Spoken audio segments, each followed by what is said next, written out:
សួស្តីអ្នកទាំងអស់គ្នាសូមស្វាគមន៍មកកាន់ Channel ដើមផ្កាថ្ងៃនេះយើងនឹងនិយាយអំពីរឿងមួយដែលសាលារៀនមិនបានបង្រៀនអ្នកអំពីរឿងរ៉ាវក្នុងសង្គមអ្នកធ្លាប់គិតទេថាហេតុអ្វីសាលាបង្រៀនឲ្យយើងដោះស្រាយលំហាត់សម័យកាលតែពេលធ្វើការពិតជាក់ស្ដែងយើងត្រូវដោះស្រាយសម័យកាលជីវិតទៅវិញថ្ងៃនេះខ្ញុំចង់ចែករំលែកមេរៀនជីវិតសំខាន់10ចំណុច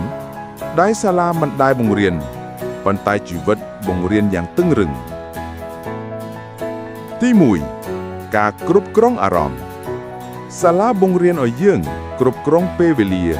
ប៉ុន្តែមិនបានបង្រៀនឲ្យយើងគ្រប់គ្រងអារម្មណ៍ឡើយជីវិតពិតនឹងបង្ហាញថាអារម្មណ៍គឺជាឧបសគ្គឬជាគន្លឹះដ៏ធំក្នុងការទទួលបានភាពជោគជ័យបើអ្នកចេះទប់ស្កាត់ខឹងពេលគេបង្អាមបើអ្នកអាចស្ងប់ពេលគេចង់ឲ្យអ្នកផ្ទុះកំហឹងនោះអ្នកឈ្នះហើយទី2ការគ្រប់គ្រងលុយកាក់សាលាបង្រៀនឲ្យយើងគណនាភាគរយនៃប្រាក់កាក់តែពេលធ្វើការពិតជាក់ស្ដែងយើងត្រូវដឹងរបៀបប្រើប្រាស់លុយជីវិតមិនសួរថាអ្នកដឹងអីពី Algebra តែវាសួរថាអ្នកអាចគ្រប់គ្រងប្រាក់ខែតិចៗឲ្យរស់បានទេចេះរកលុយមិនស្មើនឹងចេះរក្សាលុយចេះប្រើប្រាស់លុយក្នុងការមានគោលបំណងធ្វើអ្វីមួយគឺជាគន្លឹះនៃសេរីភាពហិរញ្ញវត្ថុទី3ការទំនាក់ទំនងជាមួយមនុស្សគ្រប់គ្នាចង់មានមិត្តល្អប៉ុន្តែមិនមែនគ្រប់គ្នាចេះទំនាក់ទំនងគ្នាល្អទេសាលាមិនបានបង្រៀនឲ្យយើងស្ដាប់អ្នកដទៃយ៉ាងយកចិត្តទុកដាក់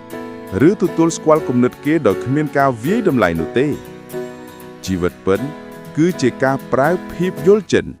មិនមែនត្រឹមតែចំណេះដឹងនោះទេទី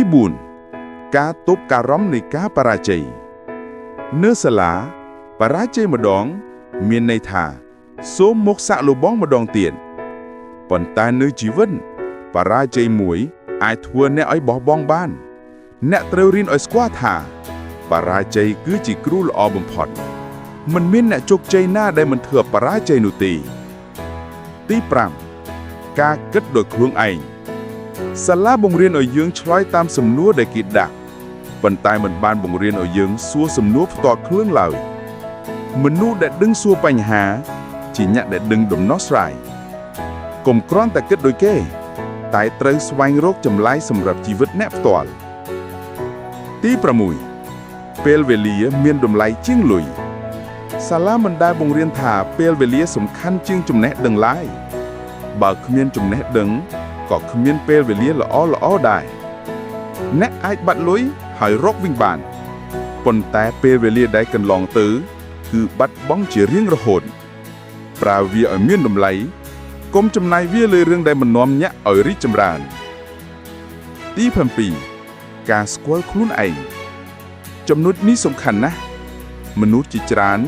រស់ដោយធ្វើអ្វីដែលសង្គមប្រាប់ថាល្អប៉ុន្តែភ្លេចសួរថាខ្ញុំចង់ធ្វើអ្វីពិតប្រាកដសាលាមិនបានបង្រៀនឲ្យយើងស្វែងរកខ្លួនឯងទេប៉ុន្តែជីវិតនឹងបង្ខំឲ្យអ្នកធ្វើវាចេះស្គាល់ខ្លួនឯងគឺជាជំហានដំបូងនៃសុភមង្គលពិតប្រាកដទី8ការអភិវឌ្ឍខ្លួនជាបន្តបន្ទាប់នៅសាលាពេលបានសញ្ញាបត្រមានន័យថាបញ្ចប់ប៉ុន្តែនៅជីវិតពិតការរៀនមិនដែលបញ្ចប់ទេអ្នកត្រូវរៀនរៀងរាល់ថ្ងៃបើមិនដូច្នោះទេអ្នកនឹងត្រូវជំនួបដោយអ្នកដែលរៀនលឿនជាងអ្នកទី9ការទទួលខុសត្រូវជំនួសជីវិតមិនមានគេនឹងមកជួយអ្នករៀងរាល់ថ្ងៃទេសាលាបង្រៀនឲ្យយើងពឹងលើគ្រូប៉ុន្តែជីវិតបង្រៀនឲ្យយើងពឹងលើខ្លួនឯងការទទួលខុសត្រូវចំពោះជំរឿននិងសកម្មភាពរបស់អ្នកគឺជាសញ្ញានៃមនុស្សពេញវ័យពិតប្រាកដណាស់ទី10ការយកចិត្តទុកដាក់និងការអរគុណសាលាមិនបានបង្រៀនឲ្យយើងថ្លែងអរគុណរាល់ថ្ងៃទេប៉ុន្តែជីវិតបង្ហាញថាអារម្មណ៍អរគុណជួយឲ្យចិត្តស្ងប់ធ្វើឲ្យយើងឃើញសុភមង្គលនៅរឿងតូចណាស់ពេលអ្នកអរគុណចំពោះអ្វីដែលអ្នកមាននោះជីវិត នឹងផ្ដោតអ្វីចានជាងមុនមេរៀនជីវិតមិនមែនសាលាបង្រៀនទេតែជីវិតបង្រៀនដោយការប្រឈមនិងបទពិសោធន៍ចាំថាមិនសំខាន់ថាអ្នករៀនអីទេនៅសាលាប៉ុន្តែសំខាន់ថាអ្នករៀនអ្វីពីជីវិត